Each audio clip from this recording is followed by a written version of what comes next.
अस्सलाम वालेकुम नाजरीन, एक बार फिर मैं आपकी होस्ट मधु प्रोग्राम फिल्म नगर के साथ हाजिर हूँ। और हमारे साथ हैं सीनियर सहाफ़ी और culture journalist foundation of Pakistan के सदर ताहिर बुखारी साहब। आज हम बुखारी साहब से पूछेंगे कि क़याम पाकिस्तान के बाद स्टूडियो कैसे आबाद हुए।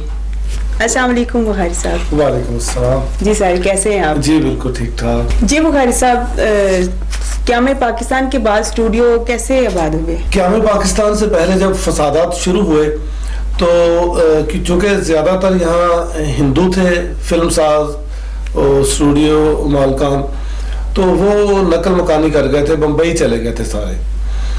तो ये प्रधान स्टूडियो जो है, जो सेठ दिलसुख एम पंचोली उनका जो स्टूडियो था, पंचोली स्टूडियो नंबर 1 भी जिसे कहा जाता था, वहाँ से पहला स्टूडियो वो आबाद हुआ। दीवान सरदारी लाल ने वो स्टूडियो तो खोल दिया था, लेकिन अभी वहाँ पे काम शुरू नहीं हुआ था। अलबत्ता जो फिल्में ज़ेरे तकमील फिल्में थी कुछ पुरानी, उनकी एडिटिंग जारी थी, एडिटिंग हो रही थी। बुखारी साहब, उस वक्त यहाँ कोई टेक्नीशियन या फनकार मौजूद थे? हाँ जी बिल्कुल, यहाँ जो मुसलमान टेक्नीशियन और फनकार मौजूद थे। अच्छा, इनका जो पंचोली साहब का दूसरा जो स्टूडियो था ना, जो मुस्लिम टाउन नहर के ऊपर वाक़या था, वो चूँकि वो मुसलमानों की ज़मीन थी, स्टूडियो जो बनाया था सारा लागत वो उनकी थी, सेठ साहब की। तो वो फिदा हुसैन और फरख हुसैन नामी जो शख्स थे, उन्होंने जब ये पाकिस्तान बन गया, वो चले गए सारे, फसादात जब बहुत ज़्यादा बढ़े तो उन्होंने स्टूडियो के ऊपर कब्जा कर लिया था।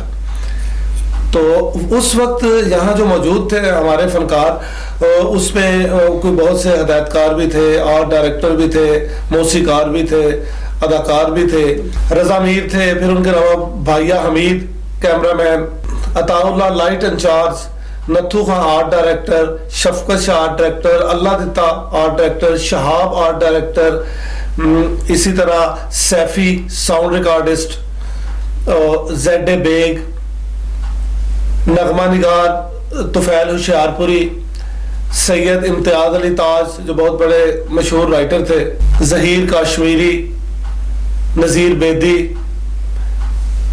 कादरी फरीद, मुसन्नफ व नगमा निगार सैफुद्दीन सैफ, मौसीकार जी.ए. चिश्ती, मास्टर अनायत हुसैन, शौकत थानवी, अबू शाह, शातर गजनवी, शेख इकबाल, बेगम परवीन, ज़ेब कुरैशी, रुजीना अख्तर, जुबैदा, नज़र, गुल जमान, सलीम रजा, अदाकार सुधीर, रागनी, रूफी और बहुत से लोग यहाँ मौजूद थे, जिन्होंने आगाज़ में इब्तदाई जब फिल्म इंडस्ट्री का आगाज़ होता है और इन लोगों ने काम शुरू किया, और ये लोग ही उस वक्त मौजूद थे। लेकिन बाद में फिर इंडिया से भी आना शुरू हो गया, जब बम्बई से जो लोग गए थे कुछ वापस आना शुरू हो गए, वापस आए, कुछ लोग यहाँ रहे, कुछ वापस चले गए। अच्छा, तो फिर क्या हुआ? फिर सेठ पंचोली जो एक्टिव हो गए, उनकी कोशिश थी कि मैं अपना स्टूडियोज दोबारा इनको बहाल करूं, इनको आबाद करूं। तो उन्होंने एक हौजरी के जो बड़े बम्बई के ताजर थे कि वो एक्सपोर्ट करते थे अपने प्रोडक्ट्स, तो उनका नाम था फिरोज रंगून वाला। उन्होंने फिरोज रंगून वाला से मीटिंग की, मीटिंग करके उन्हें रजामंद किया कि वो फाइनेंस करें। फिरोज रंगून वाला ने 51% उसके शेयर्स खरीद लिए और उन्होंने अपना एक नुमाइंदा यहाँ बैठा दिया, वो जो बम्बई से आया, और उनके तमाम जो मफादात उसकी वो निगरानी करता था। तो इन्होंने पंचोली साहब ने उस स्टूडियो के लिए एक मैनेजर का इंतखाब किया, जो हैदर शाह उस जमाने के डायरेक्टर थे। हैदर शाह के छोटे भाई थे निसार शाह। निसार शाह को उन्होंने मैनेजर मुकर्रर किया, लेकिन उनकी ख्वाहिशात अधूरी रह गई। जो वो चाहते थे कि मैं यहाँ से दोबारा स्टार्ट करूँ, दोबारा से मैं फिल्म साजी का आगाज़ करूँ, लेकिन हालात तो उनके हक में नहीं थे। कुछ लोग थे वो चाहते थे कि सेठ पंचोली जो है वापस इंडिया चला जाए, तो वो कामयाब हो गए और उन्हें छोड़ के वहाँ से जाना पड़ा। और वो जाते हुए अपने दोनों स्टूडियोज के जनरल मैनेजर मुकर्रर कर गए दीवान सरदारी लाल को। दीवान सरदारी लाल के पास अब दोनों स्टूडियोज का चार्ज आ गया और इनको चूंकि वो तो अभी उनके कब्जे में था फिदा हुसैन और फरक हुसैन के, जो मुस्लिम टाउन वाला पंचोली स्टूडियो नंबर 2, तो यहाँ पे शुरू हुआ काम पहला, जो पहली फिल्म जहाँ पे दो किनारे शुरू हुई थी, तो फिर वो तेरी याद पहली लगी थी। फिर हालात जब ऐसे हो गए तो सेठ दिलसुख पंचोली वो वापस चले गए बम्बई।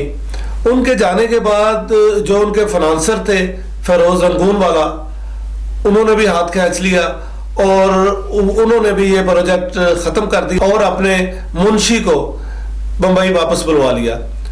उसके बाद दीवान सरदारी लाल ने एक फाइनेंसर को रजामंद किया और अपने फिल्म साज अदारे दीवान प्रोडक्शन के तहत पहली फिल्म तेरी याद का आगाज किया। पंचोली साहब का जो दूसरा स्टूडियो था मुस्लिम टाउन वाला, उनका क्या बना? जी बिल्कुल, वो भी आबाद हुआ और बड़ी फिल्में बनी। उसकी जो तफसीलात हैं हम इंशाल्लाह आपको अगले प्रोग्राम में बताएंगे। बहुत बहुत शुक्रिया ताहिर बुखारी साहब, आपने हमारे नाजरीन को बहुत सी दिलचस्प मालूमात फराहम की। नाजरीन, मुझे उम्मीद है कि आपको हमारा प्रोग्राम जरूर पसंद आया होगा। अपनी राय जरूर दीजिएगा। अगले प्रोग्राम के साथ फिर मुलाकात होगी। मधु को दीजिए इजाजत। अल्लाह हाफिज।